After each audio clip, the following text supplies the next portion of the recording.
est tout juste 18h et vous êtes bien à l'écoute de Radio Pays Guyane. Et sans plus tarder, place à l'information de ce mercredi 28 octobre 2020. Les titres avec Arnaud Berry, Lol, Sirdel, bel bon souhait. Bel bonsoir Royan, bonsoir à tous, bel bonsoir tout le monde. L'actualité de cette fin de journée est marquée par l'allocution du chef de l'État. Emmanuel Macron a annoncé le reconfinement du territoire national. Une question demeure cependant, qu'en est-il pour la Guyane? Les détails à suivre dans ce journal. Cayenne a son nouveau maire, Sandra Trochimara a été élue ce matin par le conseil municipal. L'ancienne première adjointe a assuré que son mandat suivrait le programme sur lequel la liste a été élue en mars dernier. Portrait à suivre dans ce journal. Et puis les actions de lutte contre le cancer du sein se poursuivent avec une matinée de sensibilisation sur le dépistage au CHC dans le cadre d'Octobre Rose. On y revient. Et puis nous qui finissons sa journée qui est 28 octobre, la journée langue qui tire créole. Bon montagne nourrice ouvert au notaire, poétesse et conteuse créole née Grèce Comou. Nous boucanter à sous visibilité langue nous côté. Écoutez, poutandé, main journal 18h.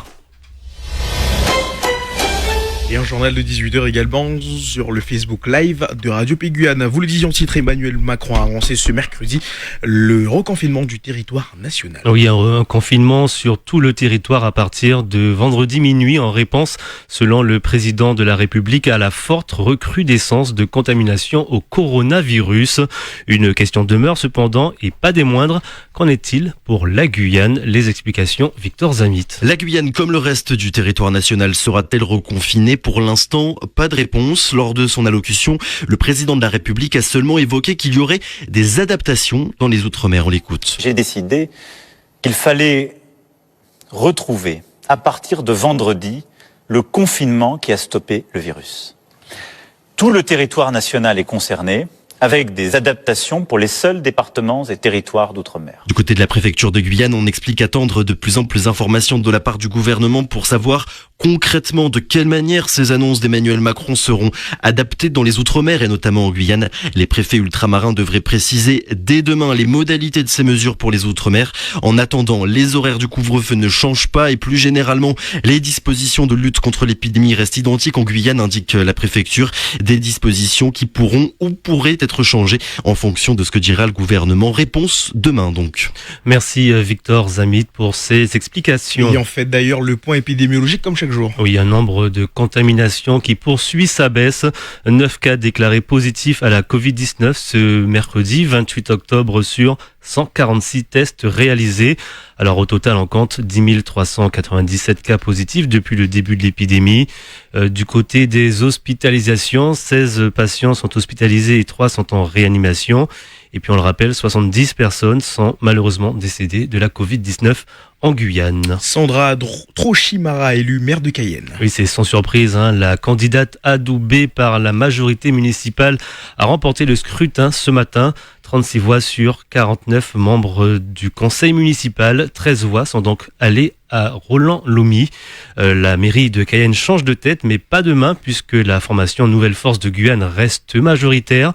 À peine l'écharpe endossée, Sandra Trochimara a assuré que son mandat suivrait le programme sur lequel la liste a été élue en mars. Nous suivons notre programme, celui pour lequel nous avons été plébiscités le 15 mars 2020.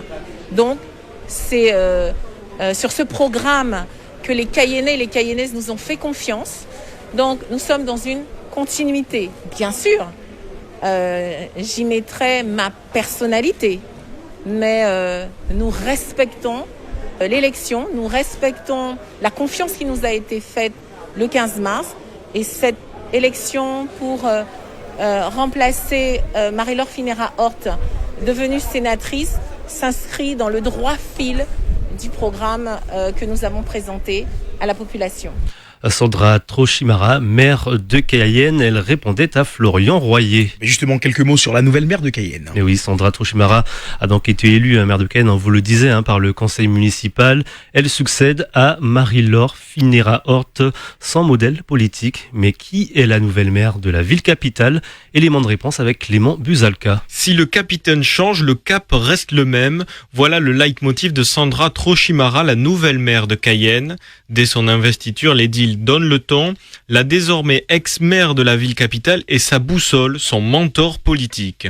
D'abord adjointe de Rodolphe Alexandre de 2008 à 2010, Sandra Trochimara était depuis 10 ans l'adjointe de Marie-Laure Finera-Hort. Déléguée à la culture et à la jeunesse, elle suit les 2 mandatures de la maire sortante et devient même première adjointe sur la liste qui remporte les élections municipales en mars dernier.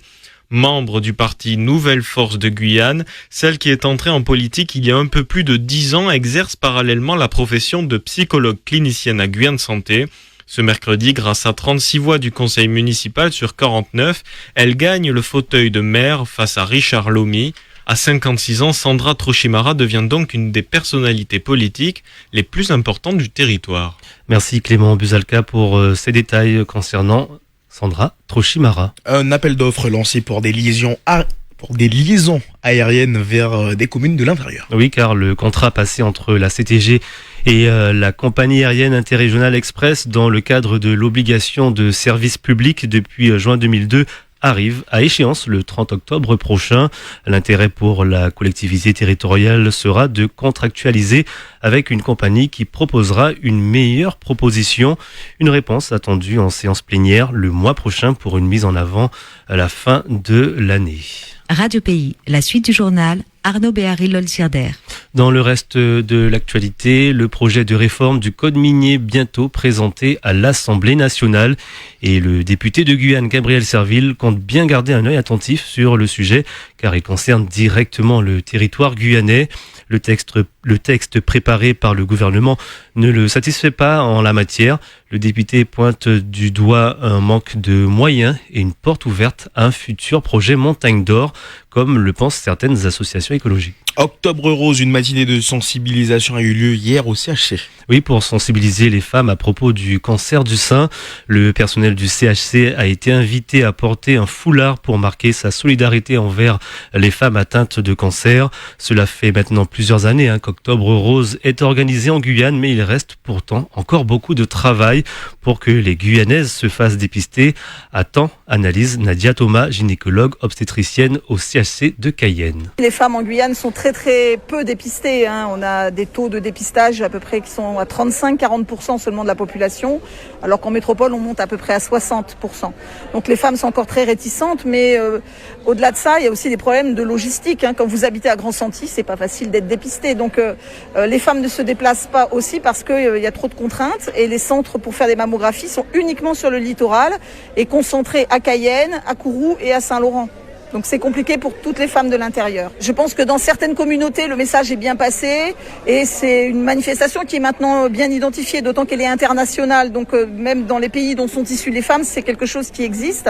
Mais ça reste quand même encore mal connu et mal compris. Alors le cancer du sein, c'est un cancer plutôt tardif. L'âge moyen, c'est 61 ans. Donc ça concerne plutôt des femmes en deuxième partie de vie. Donc pas tellement les femmes jeunes, mais dans les Antilles-Guyane, on observe quand même qu'il y a un petit peu plus de cancer chez des femmes de la quarantaine. Nadia Thomas, gynécologue obstétricienne au CHC de Cayenne, elle répondait à Victor Zamit. Jodla, 28 octobre à la journée, langue qui kiltire créole. Oui, pour ça, la journée spéciale. Bon matin, nous recevons négresse commun, roune auteur, poétesse et conteuse guyanaise. Nous boucanter à sous l'évolution en langue créole et puis nous parler de visibilité ligoyen en nous côté. Écoutez, pour tendre, un petit passage dit ça, nous dit bon matin, écoutez. À vrai qui le créole à l'école, ça peut qu'on grand coup nous tékelé, ça peut qu'on gagne place nous tékelé igoyen, mais déjà il rentrait l'école. Donc après là il gagne un travail pour continuer, pour aller plus loin, et puis il gagne aussi responsabilité politique parce que nous peut pas faire sans y qui gagne certains moyens, y qui gagne certains cartes en ayant en main pour faire l'on vive. Par exemple, tu gagnes des côtés qui gagnent piste autonomie, mais désolé dire que vous laisse amène réalité. Et là, à toi qui a décidé pour ton corps, tu pouvais faire pli beaucoup bagages. Et mon cas, par exemple, qui tout le monde connaît, la Polynésie, des côtés comme ça qui en ont une autre statut. Donc, forcément, politique qui pouvait marcher main en main, qui est institutionnel, qui est population, et ça cabaye toute culture pays, et donc forcément langue pays, une autre dynamique. Et puis demain matin 7h, invité à quai Mirdad Kazanji, directeur l'Institut Pasteur. Voilà, donc ce sera à suivre avec Victor Zamit cette fois. Allez, je me lance. Gré Messi